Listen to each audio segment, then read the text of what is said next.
I'm Nicole Golden, the Executive Director of Texas Gun Sense. We are happy to have convened this event tonight for you. Thank you so much for joining us. I see some friends and partners, and I think I see someone from a lawmaker's office, at least one from Representative Ramos's office. Thank you for joining us. Of course, happy to be here. Yeah, thank you. We're really glad you guys have joined us. And as we shared with you, we're going to be talking tonight about school safety. We're all back at school. It's something that's on everybody's minds. Parents like me, students like some of you, and teachers, and really everybody, especially in the wake of the shooting in Uvalde and increasing gun violence and news of school shootings that just seems to be, unceasing. We wanted to shine a light on that, but not only that, we also wanted to make this very youth and student focused. People often say, are you including youth? Are you activating youth? Their voice is important, and we totally agree. It's something that we've been talking about a lot at Texas Gun Sense. And we have a wonderful intern, Shayna, who is going to be our moderator tonight. And that's one way that we really wanted to sort of elevate the voice of young people by making this an event really something that Shayna could help put together, that she can moderate. She has a friend, Levi, who's one of the panelists. They both have been active in gun safety advocacy. I met them when they organized a March for Our Lives event. They did a wonderful job. And we're hoping that, they can share their perspective and encourage other students and their peers to get involved. But this is also for all Texans and for all families who are concerned about this. So I'm really excited to see you guys. And I'm going to pass it off to Shayna, and then she and I might go back and forth, but I'm going to let her introduce herself and introduce our panelists. Thank you. Thank you, Nicole. Hi, everyone. My name is Shayna. Like Nicole said, I'm an intern at Texas Gun Sense, and a big part of what I have been trying to do while at Texas Gun Sense is really do a lot of youth engagement and figure out how to get high school and college and young people involved in this movement. And so I want to take a moment to let our amazing panelists introduce themselves. And so, Kelsey, we can start with you. Maybe your name, where you work, what you do. Certainly. Hi, everybody. My name is Kelsey Kling. I'm a government relations specialist and policy analyst with Texas AFT. We are one of the 4 major teacher groups in the state of Texas. We're the group that's affiliated with the National American Federation of Teachers and the AFL-CIO. I primarily cover the State Senate. They are in session, the State Board of Educators certification, and the State Board of Educators certification. My background is in curriculum and assessment policy, but I have gotten very passionate about this particular issue. My husband is also an activist in this area, and we are the parents of 2 high school students here in Dripping Springs, Texas. So very happy to be here with everyone. Now I'll kick it over to Miss Page. Thanks, Kelsey, and thanks to Shayna and all the wonderful folks at Texas Gun Sense for the opportunity to be here with y'all tonight. I'm Paige Duggins-Clay. I use she, her pronouns, and I have the real privilege of serving as the Chief Legal Analyst at IDRA, the Intercultural Development Research Association, where we, for 50 years now, are celebrating a big birthday this year, have been focused on civil rights and education and pursuing education justice for all students, particularly students who are Black, Brown, and queer, and otherwise systemically marginalized. And so really looking at what excellent and equitable public schools look like for all kids, regardless of their zip code, their background, their faith tradition, etc. It's been a joy working with so many folks on this call and so many of the partners here. And in my role, I really focus deeply on issues of school safety, on eliminating harmful discipline practices, which also have a really important nexus with school safety issues, how we respond to and support students. Exhibiting, problematic and challenging behaviors can really play a huge role in averting things like tragedies like what happened in Uvalde and so many other schools in our communities. And so I come to that space as a policy advocate working on education justice issues, as an attorney who frequently works on behalf of youth and families who are dealing with harmful discipline measures. And like Kelsey and so many others here, as a parent of 4 kiddos in Texas public schools, who are really dealing on a daily basis with the challenges that many of the youth here and so many of our youth across the state and our country are experiencing with the real threat of school safety concerns. So it's a pleasure to be here. Looking forward to this wonderful conversation. And I will kick it back to Shayna to pick up the next person to introduce themselves. Yes, Levi, if you want to introduce yourself. Hi, I'm Levi. I'm a senior at Anderson High School with Shayna, actually. I founded the March for Our Lives Austin City chapter, where me and Shayna actually organized a rally last summer for gun violence prevention, calling on Greg Abbott to call a special session on gun violence prevention measures, things like that. And then, yeah, I guess that's it. Thank you all. So before we move into the webinar and asking the panelists questions, I want to point out some statistics that really highlight how gun violence affects students and schools. So every town reports that in 193 incidents between August 1st, 2021 and May 31st, 2022 on school campuses, 59 people died and another 138 were shot and wounded. Those are big numbers. That's very scary. And so, yes, at the Texas Council on Family Violence, their recent research shows that over half of all mass shootings are directly linked to family violence, of which dating violence is often a component, and often at schools, these shootings are related to violence that is happening, at home, family, or dating violence. So another statistic is that guns are now the leading cause of death for American children, and they have been for the past couple of years now. And so kind of talking about how guns are the leading cause of death for American children, September is National Suicide Prevention Awareness Month. And sadly, the gun suicide rate is increasing, especially in teens, as more research is being released from the recent years. And so, like Levi mentioned, in the wake of Uvalde, there was a heightened focus on school safety in the Texas legislature. Advocates called for a special session on school safety. That did not happen, but in the past legislative session, there was a heightened focus. Unfortunately, these conversations centered on school safety rather than gun violence prevention. And so one of these, pieces of legislation specifically was House Bill 3, which mandates that all school campuses have armed security, which is not the direction that gun violence prevention advocates wanted, the school safety conversation to move in. But one really great thing about that bill is an amendment that Texas Gun Sense fought for that requires school districts to provide information about safe gun storage. And so school districts across the state are sharing this information with parents, and we are currently seeing that being implemented across the state, which is very cool. Another piece of legislation that Texas Gun Sense fought for is the Raise the Age bill, which would have raised the minimum age to purchase an assault weapon in Texas from 18 to 21.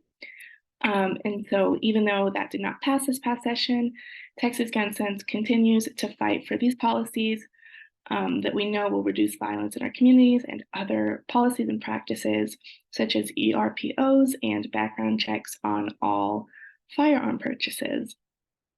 Nicole, I'm not sure if there's anything that you want to add But if not, we will now move into asking our panelists questions. No, Shayna, that was great. And I'm adding some things to the chat just to kind of expand, especially with the safe gun storage measure that you mentioned. I'm putting some links in the chat for people. And we'll talk about some action steps people can take at the end related to that and some other things. So no, go ahead. Great. So I am going to direct our first question to Paige. So here's the question. This session, lawmakers passed HB 3, which mandated armed security on every school campus. Can you tell us what risks this poses to students, particularly students of color and those with disabilities? Absolutely. You know, and I think what's so interesting about this piece of legislation is that it, you know, like so many other comprehensive school safety policy proposals that the Texas legislature has come up with in the wake of a tragedy like Uvalde, like Santa Fe and Sutherland Springs and so many other communities, we know that policymakers and parents and communities are really grappling with this issue, and that there really is an understandable urge, right, to reach for things like hardening and more guns on our campuses to sort of counteract this epidemic that we're facing. But the research could not be clear. There's no evidence to suggest, right, that increasing the presence of guns on our campuses prevents targeted school violence. And in fact, the opposite is true, right? It actually exposes the risk that our youth and our community members will come into contact with guns. There's a lot of evidence that has been put together by the Gifford Center that documents all the incidents of mishandling, right, of weapons in our campuses.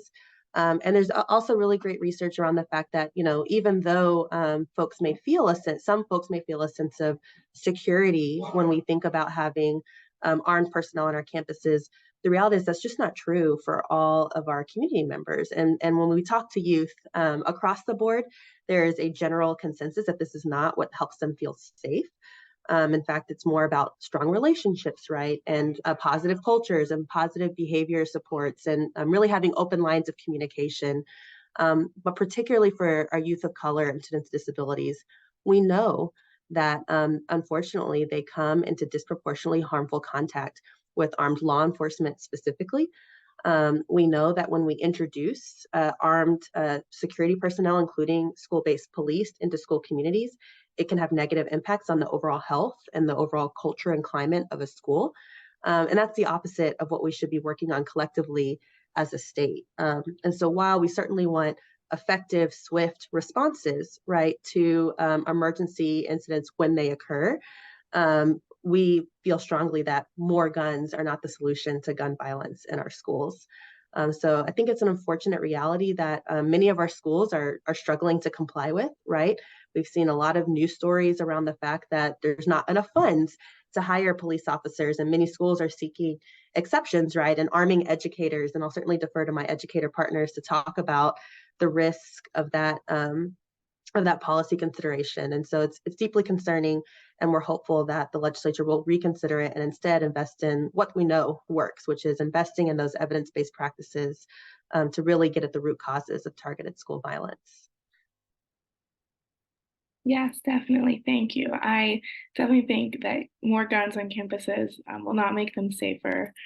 And so, Kelsey, I want to ask you, in your experience, how do teachers feel about, the passage of measures like this that arm, sometimes they arm educators and teachers, and what measures do the majority of teachers feel will truly keep our schools safe? If that's something you can answer. Thank you. And thank you, Paige. So incredibly thorough.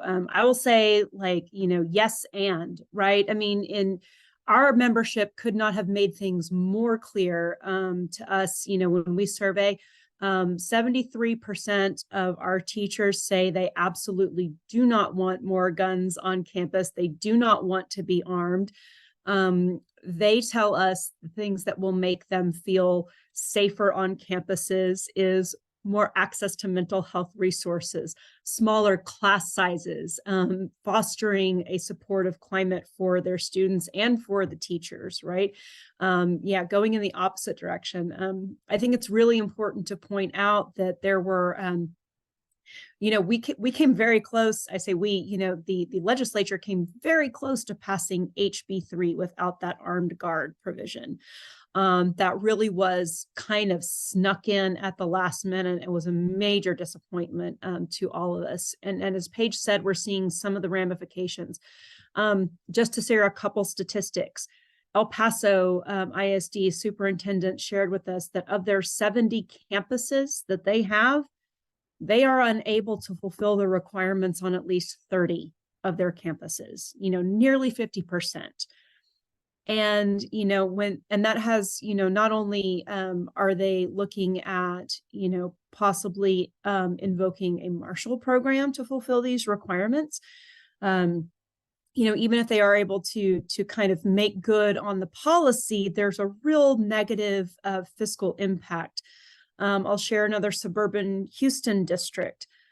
Just this last year, and this is pre-HB3, mind you, they received only about $300,000 from the state to implement these school hardening and safety measures, and that district spent nearly $6 million. So it not only is like a consequence of, really making bad policy choices, but then, turning around and making it an unfunded mandate. So not only are we implementing policies that, teachers and communities do not want, but it's coming at a great cost to the district when we are really still seeing, a lot of negative impacts from COVID. Our students are still coping with the mental and physical stresses of the pandemic. And, those funds writ large could be spent on much more effective ways of making our students and our school communities feel safe that absolutely do not involve guns or crash doors or bulletproof glass or any of the other things that HB3 requires. Yes, thank you. Yeah, I definitely think that there are many other directions that, Texas legislature and school districts could go in to make schools feel safe. Yeah, so Levi, kind of talking about how schools can, not only make them feel safer, but what is one way you think schools and communities can better support student-led efforts to promote gun violence prevention and safety? I know it's not exactly talking about ways to make schools feel safer, but I think it's also important that, schools and communities support the work of their students who are trying to make their campuses safer. Yeah, I liked what you were saying earlier about not going in the school safety direction, but like in the gun violence prevention direction. But more about your question, for student-led efforts, I really think schools need to do a better job of not like politicizing and like associating certain like organizations with the party. Like, for example, I tried to start March for Our Lives specifically at Anderson when I first started the chapter. I was immediately turned down because of like the principal's association with the organization, like her associations, it being like supposedly anti-2A and like more left leaning. And so I think we have this like a lot of schools and a lot of people in charge have this tendency, but it ultimately just like takes the voice away from students. And also not like picking necessarily the easy answer and band-aid solution for gun violence prevention. I think, like you were saying, we have Anderson specific, like speaking from personal experience, we've added like at least 5 police officers to our campus this year. And I don't think I can say like any student sentiment has changed around how we feel at school.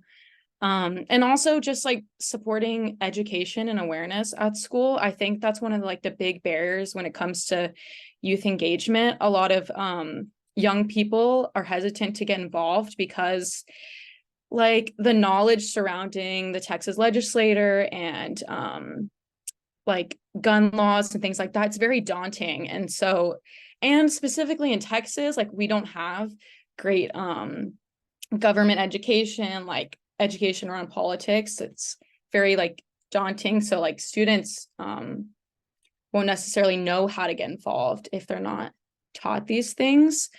But yeah, and prioritizing mental health, I think, is a big thing. You were talking about, Paige, you were talking about building community and positive culture. And I can't say like I've ever like had a mental health like counselor accessible to me on the Anderson campus. Like, yes, they're there to fix my schedule and tell me where my classes are, but it's definitely not easy to seek these resources on campus. Yeah, I definitely agree with what you said about some of these policies feeling like a band-aid solution, kind of taking the easy road, instead of listening to community members and advocates who, have done the research, who understand the research, even students and parents who know best what's going to work for their schools. And so Levi, you said that it's very daunting to learn about the Texas legislature and about, becoming an advocate.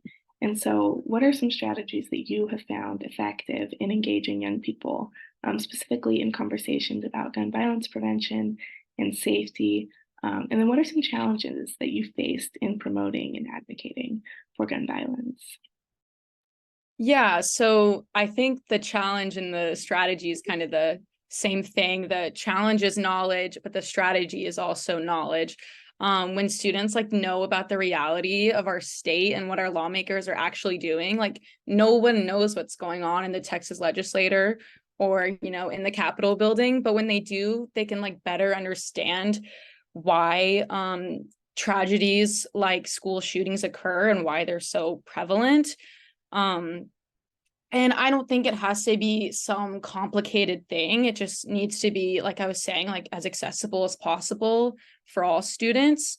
So just like, I don't know, the challenge, like I was saying in Texas, like a lack of political education. All of our law classes are at Anderson tend to be like boring and confusing and like even mind numbing, and just kind of for like people that are more like politically involved. But I don't think it has to be this way. I think it can be for everyone. So just making knowledge about gun safety and gun laws in Texas more accessible to all students, incorporate it in some way into our curriculum or education. Yeah, I definitely agree that it's very inaccessible to learn about the Texas legislature. And it's very hard to often start having those conversations, especially when people feel like they can't make a difference or they can't make an impact, which is not true, but it's very easy to feel that way. And so, Kelsey, I want to ask you a question also, in a similar vein of starting these conversations about advocacy. Can you discuss the importance of fostering dialogue and collaboration between advocacy organizations, educators, students, and policymakers to create meaningful change? Thank you. That's, that's such a big, important question, right? And I think, to Levi's point, it just there, it feels like there is this like very nebulous gatekeeping that goes on with policy and policymakers, right? And so I will say, if getting involved at the Texas legislature seems too daunting, or if it's geographically impossible for you, like that's a very real barrier to advocating at the state level. There is so much that can be done at the local level. I mean, I'm watching what Carrie's put in the chat. Even though there are these requirements in HB 3 that was passed by the legislature, when we find that districts aren't able to comply as scripted in the bill, there is local policy that comes into play, and you have a voice in your school board decisions as to how they're going to handle these waivers and exceptions. And you can get involved at the local level on these things. So and it has to be a choir of voices.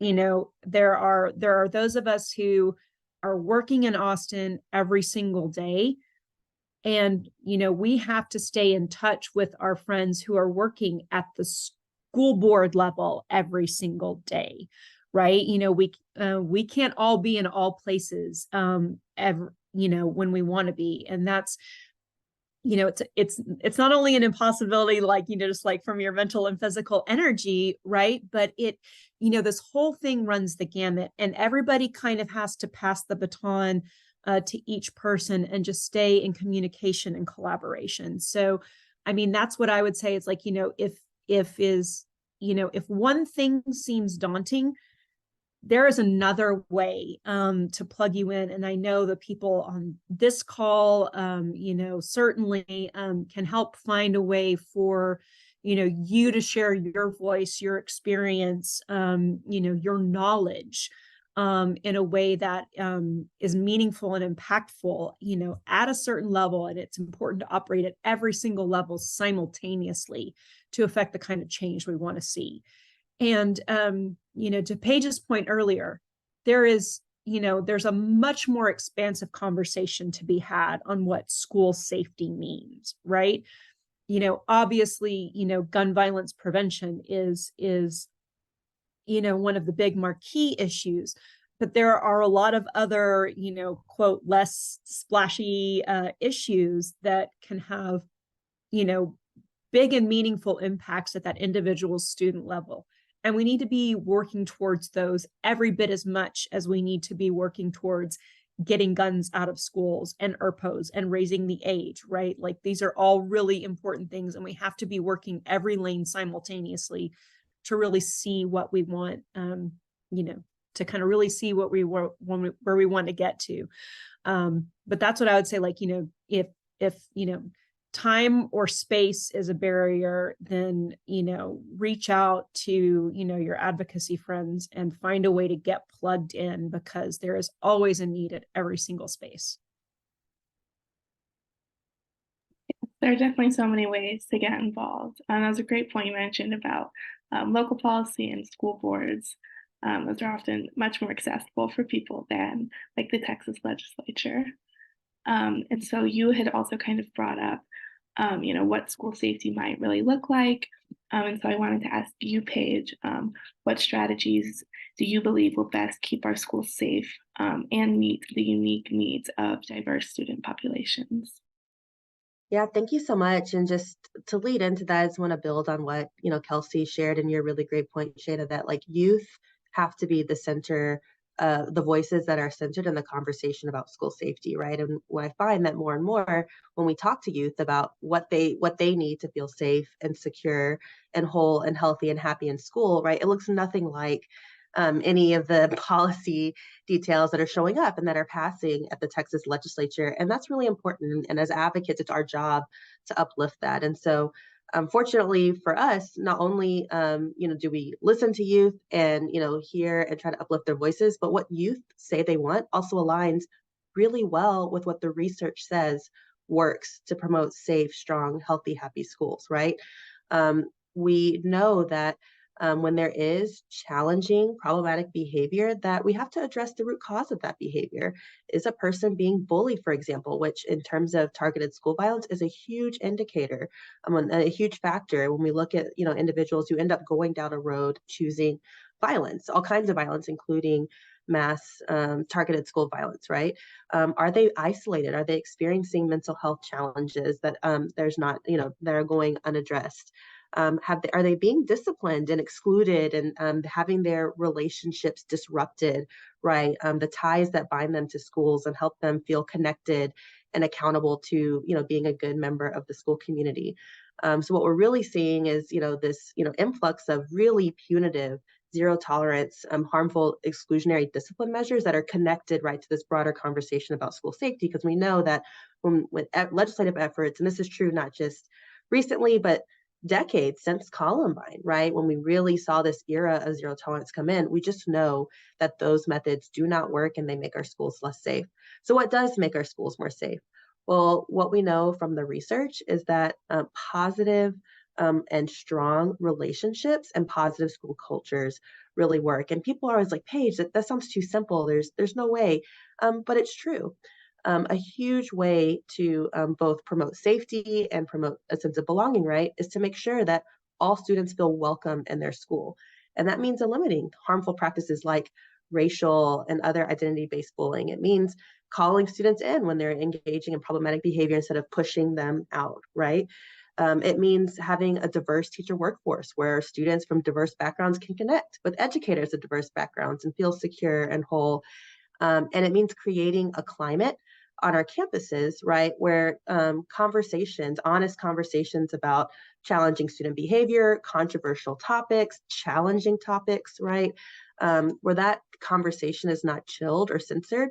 Because when we create climates where students are afraid to come forward or where teachers are afraid to reach out, we create the conditions, right, for issues to go untreated, and students to go uncared for. And that is really, really dangerous. So really investing in our teachers and making sure that they are supported, that there are enough of them, right? We're in an unprecedented teacher shortage, and that's no coincidence, right? That they are respected and have dignified professions, and that our youth are getting the resources that they need, that they have access to mental health resources on their campuses as part of a strong community schools environment, that they have access, again, to great educators who care and who are trained to support them in the various ways that they need, and that they feel engaged. And that engagement piece is really, really key, is making sure that students feel like they have a place in the school, that they have an advocate or a champion that they can go to, and that they feel excited about showing up. And so those are some of the things that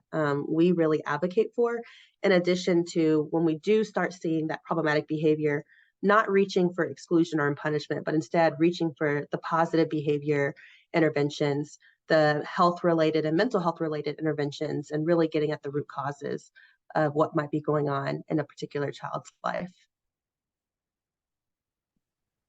Yes, I think everything you mentioned is super important and definitely needs to be more emphasized. I think both you and Levi at one point have said, how important it is to emphasize mental health and mental health support on school campuses. And I know from my experience, the counselors and administration and even teachers, they definitely do really make an effort, but sometimes I just feel like the education is not thorough. It's not always meaningful.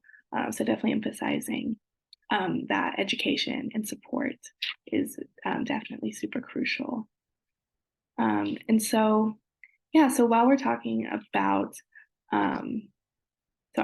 while we are talking about how, young people are getting involved, and especially on school campuses, I want to ask Levi, as a high school student, somebody who's on a high school campus every day, what inspired you to become an advocate for gun violence prevention?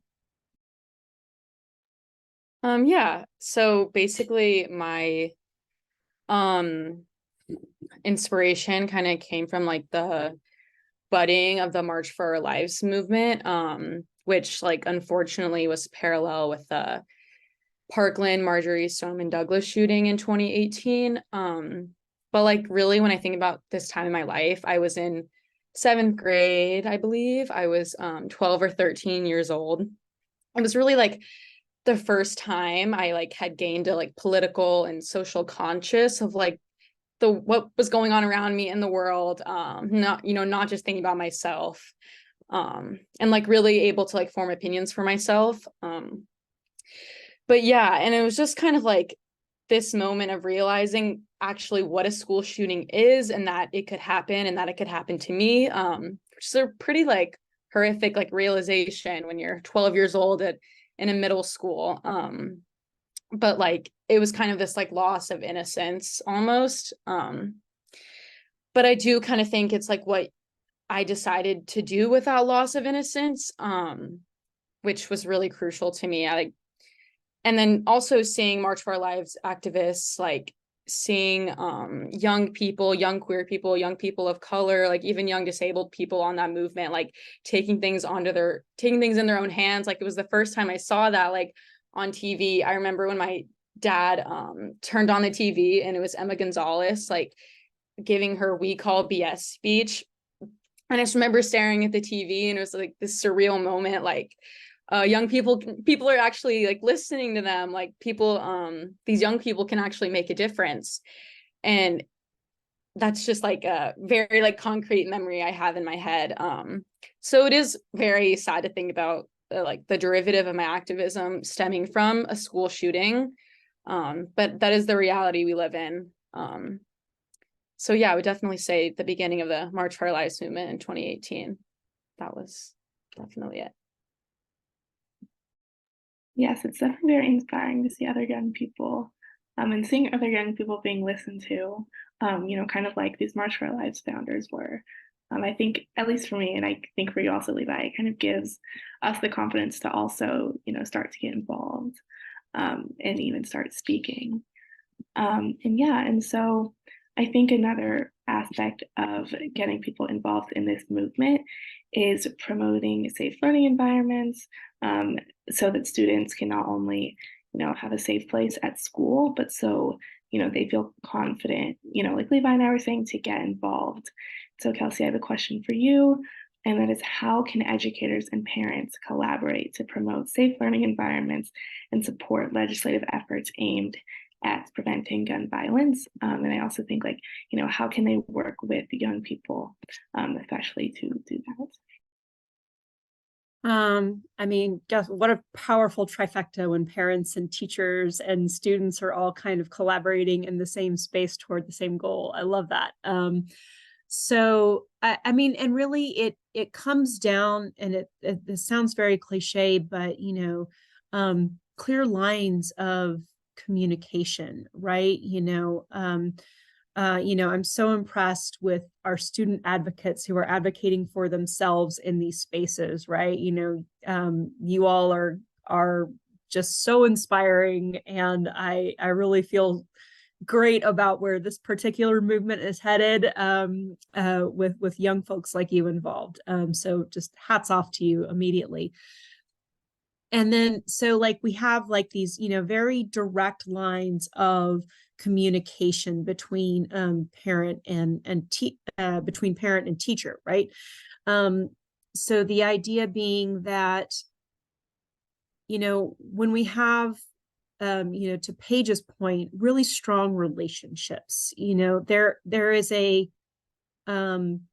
was a very real backlash after the pandemic when students went back to school and yet campuses were still quote unquote shut down, and parents felt very disempowered.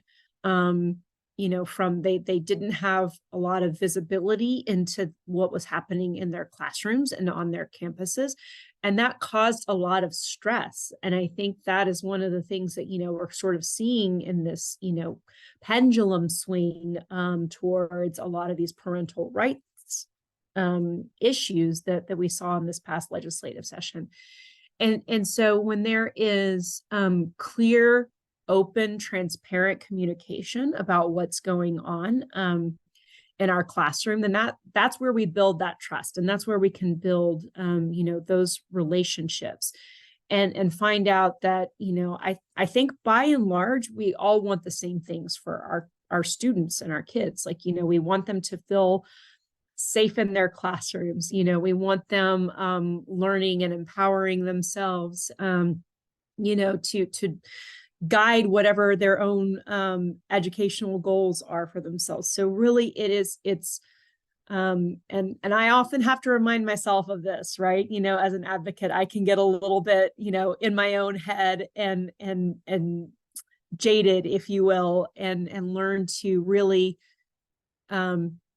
step back, open up, try and see things from another person's perspective, and really see where we can find, that common ground. And so, like, we may be going about things slightly differently, but I think our goals are the same. And as long as we focus on the goals instead of the methods by which we get there, I think that's where, we have a little bit more, of an effective communication circle happening, amongst those very, that very tight triad, like me as a parent and my kid and my kid's teacher, right? And so that we're, we aren't constantly having, different conversations, that where we try and maintain, that focus and openness, rather than going in with a defensive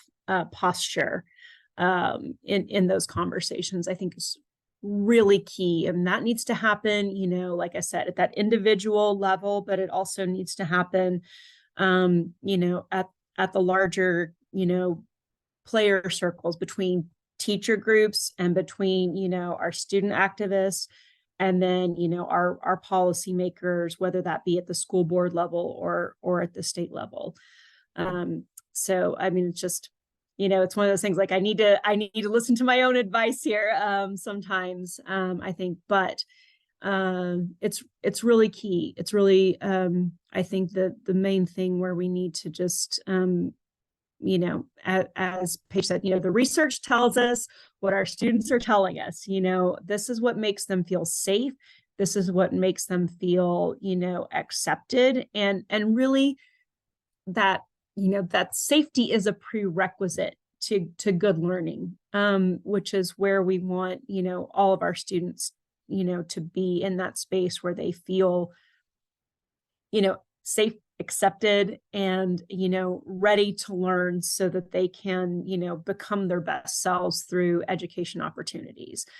So that's, I think, where the heart of that message is keeping, an open communication, not just like always like, open, but in terms of the mechanism, right? But listening with, an open heart and open mind to, to what folks are really saying. I definitely agree. I think everything that you said and emphasized is so important. And so you had kind of mentioned, feeling hopeful about this movement for the future. And so I wanted to ask Paige, in what ways are you hopeful that someday in Texas, real measures will be put into place that will actually make a difference for gun violence prevention? I love this question. Because we have to be hopeful, right? As a citizen of Texas who's not going anywhere, as a parent with 4 kids, and a person who just cares about all the children and communities of our state, right? What makes me feel hopeful, despite, some really bitter disappointments last legislative session, and despite the really continued challenges that we're going to be experiencing in the future. The youth and our current students, man, make me get up every day out of bed and want to do this work. And I'm really appreciative of this event, centering and uplifting youth voices, right? Because it is what gives me hope, provides a lot of clarity. I think we as advocates, right, have to do a better job of making sure that we get those youth voices to the Capitol, to the school boards. And when I think about, even though there have been a lot of challenges and even defeats, when I think about a lot of the victories, not only at the legislature, but at, school boards, and other, venues across the state, it's been youth led. I'm thinking about, students who were distributing banned books, across the state, students who were standing up and opposing clear backpack policies, right, that made them feel surveilled and unsafe. Students who, fought back against really harmful rhetoric, against the queer community, right, and really fought for dignity. Students who have the courage to do that without training, without compensation, right, just because it's the right thing to do. That's what gives me hope, and that's how I know that in the long run that we're all working towards the evidence and the empowerment that will come from our continuing to show up really will make a change in our state. Yes, I think everything you said is such a great reason to be hopeful and to be optimistic. So thank you all for answering those questions. I think all of the answers you gave were amazing, very impactful and inspiring. And so now some members of the audience have sent in questions, and I wanted to give you all a chance to answer those. And so the first question for anybody who wants to answer it is, who or what groups pushed for the armed guard requirement? I'm happy to take a first pass at that. It's not always transparent, and that can be part of the challenge. We know that, unfortunately, this was a bipartisan piece of legislation. I think that's important to note, right? That some of the harmful elements were supported by, both political parties in Texas. We know that it was motivated by the Uvalde tragedy. And so I really do believe that at least for some of the members, and many of them, I'd even go so far as to say it really was motivated, right, by a sense that this was the right thing to do. And so we have work to do as advocates collectively coming together to make sure that we, again, uplift the evidence, uplift youth and educator and family voices about what we know really makes, safe schools. And I think, and certainly our friends at Texas Gun Sense can say more about this. The folks who came to testify in support of these bills were, the gun lobby in many of these cases. They were tech companies that are really pushing some of this surveillance technology. They were, vendors who, promoted all sorts of like private security contractors. So these are, while they all may have interests that, they certainly can bring before our legislature, right? I can't say with confidence that their interest was the safety of our youth and our families and our communities. And so from my vantage point, that's who, was sitting opposite, me and others when we were opposing this legislation, and that's who we'll be up against in the future. And I'll just tag onto that and just say that while that bill had success, there were many bills that would have promoted gun violence prevention policies. We know that we've been working on them for years. They've been successful in other states in reducing gun deaths, background checks on every gun sale, safe gun storage requirements, extreme risk protection orders, investments in community violence intervention, which often can involve, youth intervention and youth programs. And those bills or budget asks that we made were not successful. Some of those bills didn't even get a hearing. The Raise the Age bill did get a hearing. It did advance. It got out of committee with a bipartisan vote, which we were thrilled about, but didn't get passed into law. And that was what the Uvalde parents were asking. So there were a lot of other measures that lawmakers could have supported. Yeah, there was definitely a lot of pushback in the legislature from groups supporting this armed guard requirement, and definitely a lot of other bills that would have been great for the Texas legislature to support. And so our next question is, what do these statistics say about shooters? And I assume school shooters. Is it primarily white people, Hispanic people, African American people? I'm not sure if anybody has this research, but if you do, yeah. I'm happy to take a crack at that as the research nerd on the panel. So the U.S. Secret Service has done several studies on, I don't want to say creating a profile, but studying the characteristics of, individuals who engage in targeted school violence. And I do want to emphasize that, there is no one profile, right? That youth who have engaged ultimately in these horrific acts of violence have all sorts of characteristics, but we do have some facts, right? I'm looking at a 2018 report, which indicates that about 2/3 of individuals who've engaged in targeted school violence have been identified as white, about 15% Black, and about 5%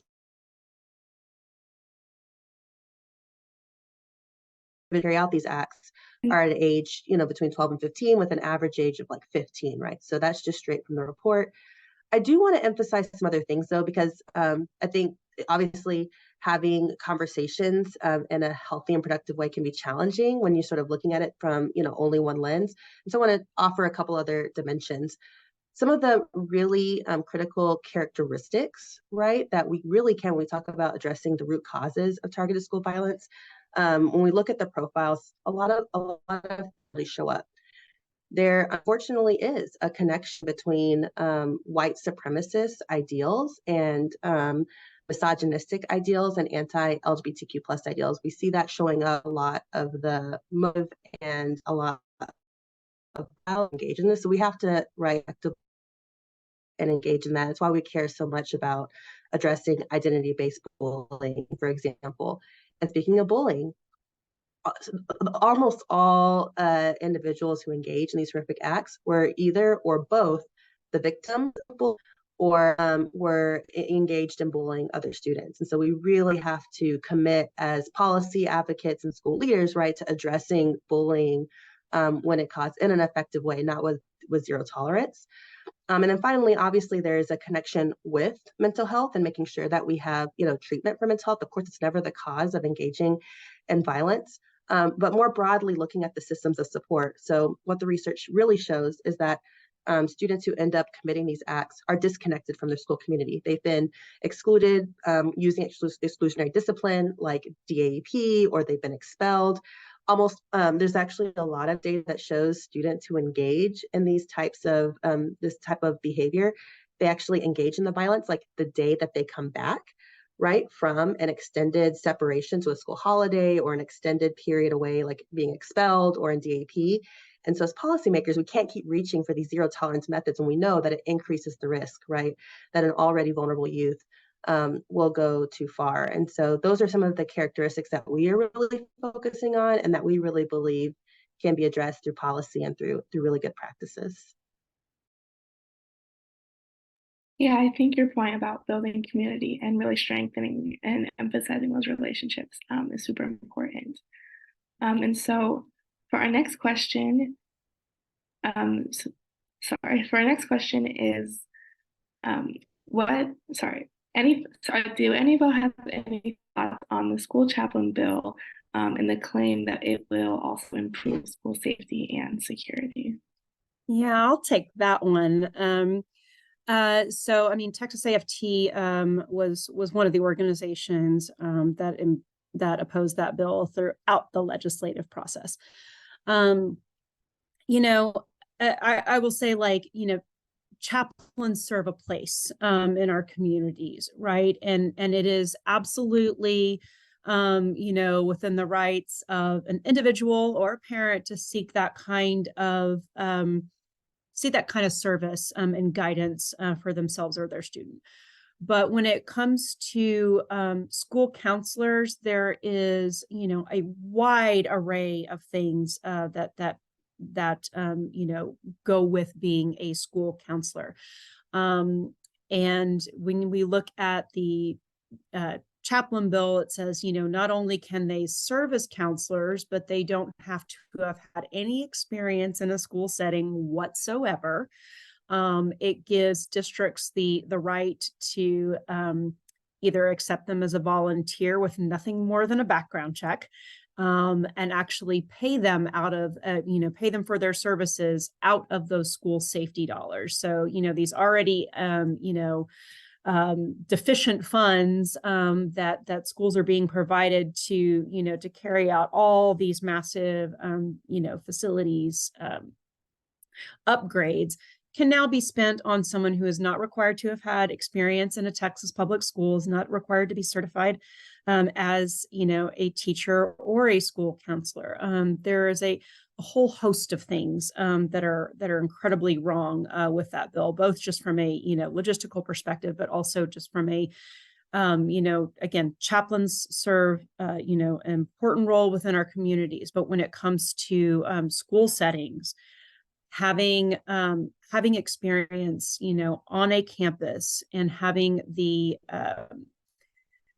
mental health background that is required of either a certified school counselor or an LPC or an LCSW is, you know, what is critically important for our students, not only to, you know, feel the support they need, you know, just within their own mental health sphere, but also make those connections between what they're going through and how to negotiate that specifically in the school setting. And so just like that, the disconnect there is something that is just completely inappropriate, you know, for public schools. And those resources would be much better spent on, you know, more appropriately trained and certified individuals. Like if we are going to expend those dollars, then let's really make sure that we are, you know, bringing in the best professionals for this task and for our kids. Yes, I definitely agree. Like I said before, I think that, you know, this almost feels like a Band-Aid solution, and there are much more comprehensive ways that we could make school campuses safer. So really quickly, I want to squeeze in a final question, specifically for Levi. And so to what degree is there a push for voter registration for high school seniors? And what is your sense of motivation to vote among your peers? Yeah, so surprising or not, there's not really a push for high school seniors. I think kind of bouncing off what I was saying earlier about like this like education barrier, how it kind of seems daunting. I think with registering to vote, it's the same thing. It's very hard to register to vote in the state of Texas. They make it very difficult for people, especially young people. Like you think of a lot of seniors in high school. A lot of them don't know that you can register at 17 and 10 months, or that your school, there's someone at your school that's like legally obligated to be able to register you to vote, as well as like you think about seniors in high school, like that are going out of state for college next year, and that can make it complicated if your 18th birthday is over the summer, or the beginning of your freshman year of college. So there's definitely like a barrier there that I think a lot of young people who are thinking about registering don't know what to do about, or don't know where to go with that. And also just like voter education in general. I know that Williamson County had an intrinsically higher youth voter turnout than Travis County, which is surprising, just when you think about like the political aspects of the counties. You would think that Austin high schools would have young people like voting at a much higher rate, but that just wasn't the case the past couple of election seasons. But also this is a issue that I'm currently tackling. I'm doing some work with the League of Women Voters, and we're going to schools with these presentations, and like usually government or history classrooms, giving students these slideshows about why it's important to vote, how you can register to vote, telling them we'll do it right here for you, like trying to make it as easy as possible. But probably 50% of the classroom is zoning out during the presentations, which is tough. But yeah, so I do think there is a lot of motivation to vote, though, just knowing that that is our probably easiest and simplest way to have a voice as we're turning 18, and it can make such a huge difference. So yeah. Yes, I agree with everything you said. I think there's a lot of motivation for young people to vote. They just don't know where, they don't know how, they don't know why. And so yeah, so thank you all for your questions. They were all great, and thank you to the panelists for answering. And I just wanted to give another big thank you to Levi and Kelsey and Paige for talking about your experiences and sharing the ways that we can all work to prevent gun violence. I wanted to thank Texas Gun Sense for committing to engaging young people. And so I wanted to also share some action steps that you can take to stay engaged in the gun violence prevention movement, kind of as we are closing this call. So one of them is to talk to your school district to ensure they are distributing safe gun storage information. You can look at our youth toolkit, which will be linked in the chat if it's not already been sent. Start a gun safety group at your school. Talk to family and friends about responsible gun policy and safe storage. Join Texas Gun Sense and other advocates at the Capitol in January through May, in odd years when the legislature is in session, and follow Texas Gun Sense for ongoing information and actions. Some of these I know are a lot bigger and seem more harder and daunting than others, but they are all super important and incredible things to do in your own time, in your own city.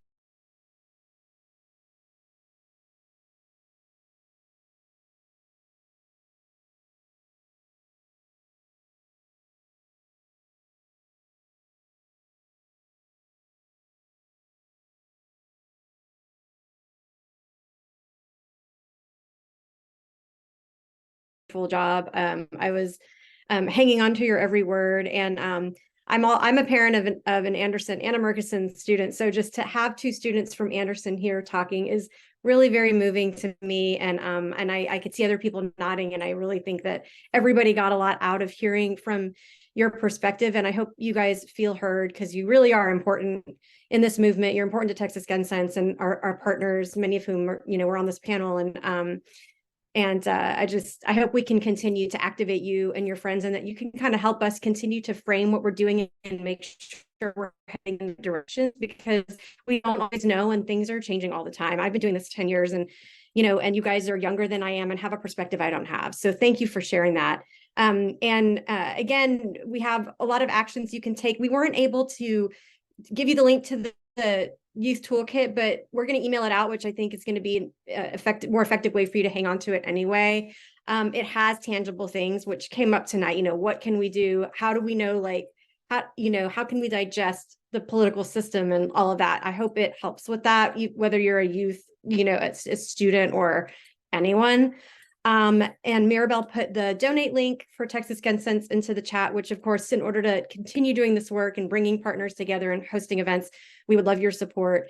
If anyone wants to reach out, like if you see something, someone mentioned seeing implementation of the safe gun storage measure at their school district, like I would love it. I'm going to actually put my email address in the chat. I would love it if you could continue to let us know when you see that, because we're really tracking the implementation to show what a huge impact it's having across the state. And if you're not sure if your school district is doing anything, please put pressure on them. Talk to your school board member, talk to your superintendent, and let us know if we can help you do that, because they are supposed to be sharing information and it can do an incredible, it can reduce suicides, unintentional shootings, and even other mass tragedies like the Santa Fe school shooting that was perpetrated by a teenager who accessed his father's rifle. So would love your support in that.